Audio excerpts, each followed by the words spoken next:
when the time for an idea has come, no power in the world can stop that idea എന്ന് പറഞ്ഞു. എന്നിട്ട് അദ്ദേഹം പറഞ്ഞു, ഇപ്പോഴിതാ ഇന്ത്യ ഒരു വൻ ശക്തിയാകണമെന്ന ആശയത്തിൻ്റെ സമയം വന്നിരിക്കുകയാണ്. ലോകത്തിൽ ആർക്കും അതിനെ തടുക്കാൻ കഴിയില്ല. അതിനുശേഷം അദ്ദേഹം പറഞ്ഞു, let the world here it loud and clear, ലോകം ഉച്ചത്തിലും വ്യക്തമായും കേൾക്കട്ടെ, ഇന്ത്യ അതിൻ്റെ വാതായനങ്ങൾ തുറന്നിടുകയാണ് എന്ന് പറഞ്ഞ് പുതിയ എക്കണോമിക് പോളിസിയുടെ ഡീറ്റെയിലിംഗ് നടത്തിയതിന് ശേഷമാണ് അദ്ദേഹം പറഞ്ഞത്. പക്ഷേ അതിന് പിന്നാലെ രാജ്യം മുഴുവൻ അദ്ദേഹത്തിൻ്റെ സാമ്പത്തിക നയങ്ങളെ അതിരൂക്ഷമായി വിമർശിക്കുകയും അറ്റാക്ക് ചെയ്യുകയും അല്ലെങ്കിൽ അതിനെ തെറ്റാണ് എന്ന്, അല്ലെങ്കിൽ അത് രാജ്യത്തെ തകർക്കുമെന്നും നശിപ്പിക്കുമെന്നും രാജ്യത്തിൻ്റെ പരമാധികാരം ഇല്ലാതാക്കുമെന്നും ഒക്കെയുള്ള വലിയ പ്രചരണങ്ങളും വിമർശനങ്ങളും ഒക്കെ ഉണ്ടായി.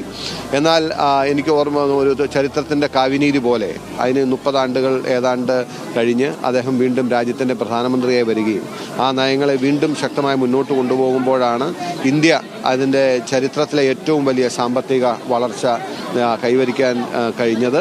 പലപ്പോഴും അദ്ദേഹത്തിൻ്റെ സാമ്പത്തിക വീക്ഷണത്തിൻ്റെ പ്രത്യേകത ഒരു വശം മാത്രമേ പലപ്പോഴും നമ്മൾ ചർച്ച ചെയ്തിട്ടുള്ളൂ.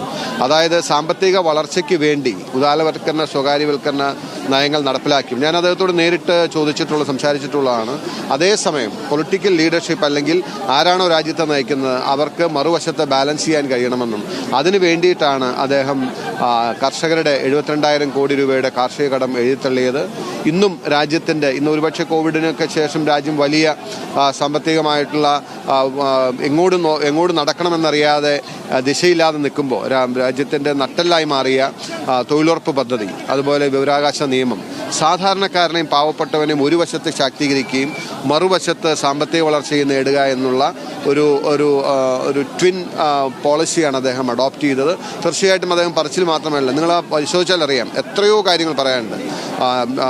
ദേശീയ വിദ്യാഭ്യാസ നയം, നാഷണൽ എഡ്യൂക്കേഷൻ പോളിസി, NRHM എന്ന് തുടങ്ങി എല്ലാ മേഖലകളും ഗ്രാമീണ മേഖലയെ ശക്തിപ്പെടുത്താൻ കഴിയുന്ന നിലയിലേക്കുള്ള ഒരു വശത്തുകൂടിയുള്ള നയങ്ങൾ, മറുവശത്ത് സാമ്പത്തിക വളർച്ച ഇല്ലാതെ ഇതൊന്നും സാധ്യമാകില്ല എന്നൊരു യാഥാർത്ഥ്യം അദ്ദേഹത്തിനുണ്ടായിരുന്നു.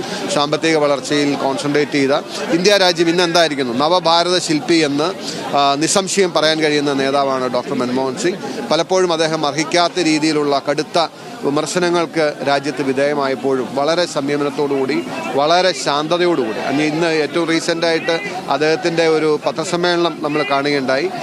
ധാരാളം പത്രക്കാർ എല്ലാവരും അദ്ദേഹത്തെ കുറ്റപ്പെടുത്തിക്കൊണ്ടോ വിമർശിച്ചുകൊണ്ടോ ചോദ്യങ്ങൾ ഉന്നയിച്ചപ്പോഴും എത്ര സൗമ്യമായിട്ടാണ്, എത്ര ശാന്തമായിട്ടാണ് 10 വർഷം ഇന്ത്യയുടെ പ്രധാനമന്ത്രിയായിരുന്ന ഡോക്ടർ മൻമോഹൻ സിംഗിൻ്റെ മുഖത്തോ ശരീരഭാഷയിലോ ഒരിക്കലും ധിക്കാരത്തിൻ്റെയോ ധാർഷ്ട്യത്തിൻ്റെയോ ഒരു നിഴലാട്ടം പോലും നമ്മൾ കണ്ടിട്ടില്ല. ഞങ്ങളൊക്കെ പ്രസംഗിക്കുമ്പോൾ എപ്പോഴും അഭിമാനത്തോടുകൂടി അദ്ദേഹത്തെക്കുറിച്ച് പറയുന്നത് താടി വെച്ച തലപ്പാവ് വെച്ച സൗമ്യനായ നേതാവ്. ഇത്രയേറെ ഒരു സ്റ്റേറ്റ്മാൻഷിപ്പ് കാണിച്ച ഒരു നേതാവ് ഉണ്ടോ എന്ന് എനിക്കറിയില്ല. 10 വർഷക്കാലം ഇന്ത്യയെ ഭരിച്ചു. ഒന്നാം UPA സർക്കാർ അതിൻ്റെ അവസാന കാലത്തേക്ക് എത്തിയപ്പോഴാണ് തൊഴിലുറപ്പ് പദ്ധതിയും കാർഷിക കടമെഴുത്തുള്ളതിലുമൊക്കെയായി ഗ്രാമങ്ങളിൽ കോൺഗ്രസ്സിന് വലിയ മുന്നേറ്റമുണ്ടാക്കാൻ സാധിച്ച് രണ്ടാം UPA സർക്കാർ അധികാരത്തിൽ വന്നത്. വീണ്ടും കോൺഗ്രസ് അധികാരത്തിൽ വരുമെന്ന് ആരും കരുതിയതല്ല. തൻ്റെ നേതൃത്വത്തിലുള്ള ഒരു സർക്കാർ അധികാരത്തിലിരുന്ന് 5 വർഷം പൂർത്തിയാക്കി വീണ്ടും അധികാരത്തിൽ വന്നിട്ട് ഒരിക്കലെങ്കിലും നിങ്ങൾ ആരെങ്കിലും ഡോക്ടർ മൻമോഹൻ സിംഗിൻ്റെ നാവിൽ നിന്നും ഞാൻ നയിച്ച സർക്കാർ എൻ്റെ സർക്കാരാണ് തിരിച്ചു വന്നത്, എൻ്റെ കഴിവുകൊണ്ടാണ്, എൻ്റെ നേട്ടം കൊണ്ടാണ്, അല്ലെങ്കിൽ എൻ്റെ നേതൃത്വത്തിലാണ് തിരിച്ചു വന്നത് പറഞ്ഞത് ഒരിക്കലും പറഞ്ഞിട്ടില്ല. അങ്ങനെ അവകാശവാദങ്ങൾ ഒരിക്കലും ഉന്നയിക്കാത്ത ഈ രാജ്യത്തിനും ഈ രാജ്യത്തെ ജനങ്ങൾക്കും വേണ്ടി ചെയ്യാൻ കഴിയുന്നതെല്ലാം ചെയ്ത് വളരെ ധന്യമായൊരു ജീവിതം പൂർത്തിയാക്കിയാണ് അദ്ദേഹം മടങ്ങിയിട്ടുള്ളത്. അദ്ദേഹം തന്നെ പറഞ്ഞതുപോലെ ചരിത്രം അദ്ദേഹത്തോട് വലിയ അനുകമ്പയും കരുണയും ഉണ്ടാവും ചരിത്രത്തിന്. അതിനേക്കാളുപരി അദ്ദേഹം പറയാതെ പോയത് ചരിത്രം തങ്കലിപികളാൽ, ഇന്ത്യയുടെ ചരിത്രം എഴുതുമ്പോൾ തങ്കലിപികളാൽ എഴുതപ്പെടുന്ന പേര് ഡോക്ടർ മൻമോഹൻ സിംഗിൻ്റെ ആയിരിക്കും, സംശയമില്ല.